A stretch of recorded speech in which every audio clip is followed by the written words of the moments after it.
There is a highly probable criminal violation of theft found in this investigation. All people in the polygraph were determined to be truthful except Lieutenant McKessie. McKessie denied all of these allegations, but according to the report, a week after Smyrna released its findings on July 5th, McKessie resigned on July 11th. What's up, ladies and gentlemen? How you doing today? I hope that your day is going fine. If not, I hope tomorrow gets better. So you see this messy mess? You see this junk that they got going on? For the people who's supposed to be protecting our communities. I know everybody's not perfect, but let's just get into the full video and then we'll come back and talk about it. A local police lieutenant is out of a job after several officers accused her of creating a hostile work environment, drinking on the job, among other things. Channel 2's Taisha Fernandez has learned the city of South Fulton hired an outside police agency to investigate this. The Smyrna Police Department took this on and interviewed nearly 30 employees with the South Fulton Police Department. In the end, they found that the main complaints were substantiated. There were several violations of department policy and maybe even some criminal violations. The allegations against then Lieutenant Shannon McKessie started late last year when 8 South Fulton police officers made 2 official complaints. More than half of them said on the record Lieutenant McKessie created a hostile work environment because she was, quote, terrible. 7 officers complained that McKessie would drink alcohol at work, forced others to do it with her, and claimed people are intimidated by McKessie because of her relationship with the chief and his wife. At least 1 officer complained that Lieutenant McKessie mishandled money from crime scenes. In a memo to city officials, when the HR director, Nikki Graham, tried to launch an investigation, Graham said Councilwoman Helen Willis tried to fire her. In that same memo, Graham said, "It concerns me that Councilwoman Willis would ask to terminate me for doing my job." The city manager, Tammy Sadler-Jones, also sent a memo saying Willis accused the HR director of meddling in police business and that she needs to leave the city and go to another agency. That's when the city manager called for an outside police agency, Smyrna Police, to investigate. Smyrna investigators spoke to more than 20 South Fulton Police Department employees. I asked Police Chief Keith Meadows to sit down with me, but he declined an interview. I also requested an interview with Councilwoman Willis, but she never answered my request. However, Willis did say in a previous Facebook post there's no merit to these allegations. But the Smyrna police investigation found the complaints from Sergeant Burkhart and Detective King for hostile work environment are substantiated. There were several substantiated violations of City of South Fulton policy, South Fulton Police Department policy, and Labor Act violations. There is a highly probable criminal violation of theft found in this investigation. All people in the polygraph were determined to be truthful except Lieutenant McKessie. McKessie denied all of these allegations, but according to the report, a week after Smyrna released its findings on July 5th, McKessie resigned on July 11th in lieu of termination. Many officers believe Chief Meadows should have fired her as soon as Smyrna's report came out. The city of South Fulton sent a statement saying that since all of this happened, things have changed when it comes to processing money. Now, the money will be counted on the scene with a money counter. The money will be sent to the state, and then the state will return it to the city. Also, the mayor said he will work with the chief to make sure communication is better so that this will never happen again.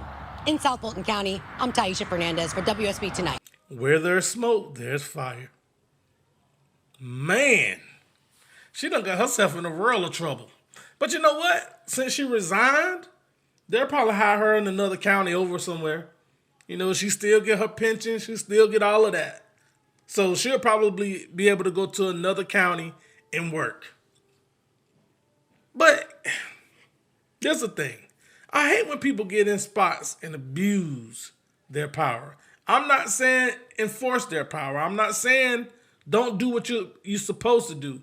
But once you go to abusing it, start doing criminal stuff, it's only going to get out of hand even more. It's only going to get out of hand. And it's bad that it still places, I believe that in law enforcement, that it's very hard to speak out against something that's going wrong. I really believe that, because I know that it's real brotherhoodish. Or how can you say it's a clique, it's a brotherhood, but you can't step outside of those lines, because once you do, boy, you're gonna get blackballed. They're gonna exclude you. Nobody's gonna treat you right, and it's going to make your job hard. So I know it's hard to be a whistleblower when you're working in law enforcement. I know it. How many times have you saw videos of something happen when a cop acting out and there's no good cops around? There's no good cop to say, hey, wait, that's wrong. I mean, you seeing it a little bit here and there sprinkled in, but man, I'm telling you, you got to go with the flow. And they could make up lies. They could write up reports so good to make it seem like this person is just lying. If it wasn't for the technology that we have now, and I don't even know about the body cam footage because I think they kind of doctor that stuff up a little bit, but that's a whole nother story. But let me get back on track because I could go down a rabbit hole on this one.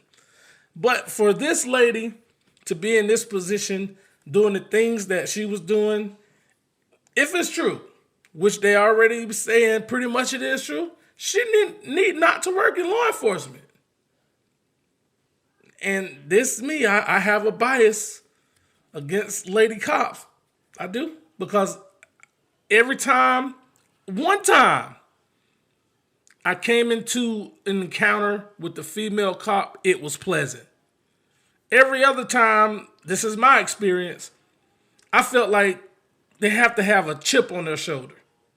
Now, if I'm wrong, I'm wrong, but I know I ain't wrong about my experience, but I'm talking about overall.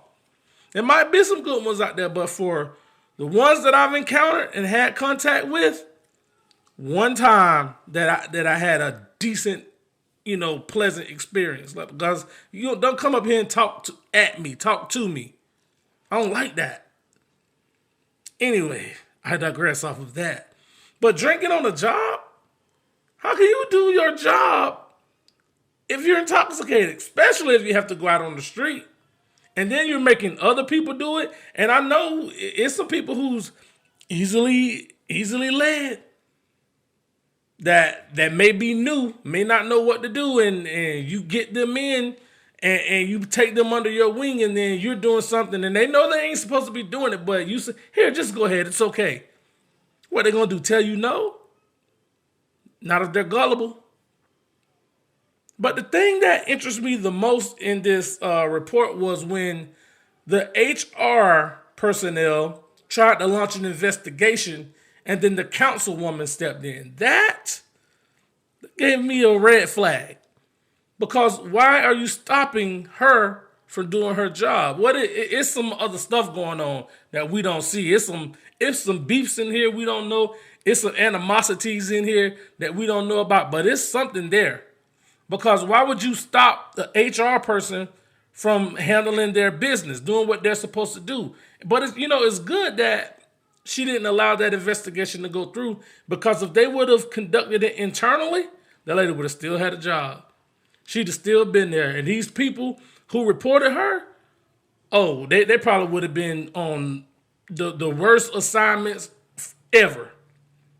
She would have retaliated most likely. I'm sure there would have been some type of retaliations going on because they spoke out. But it's good that an outside agency had to come in and conduct that investigation, because hopefully they don't have no ties there.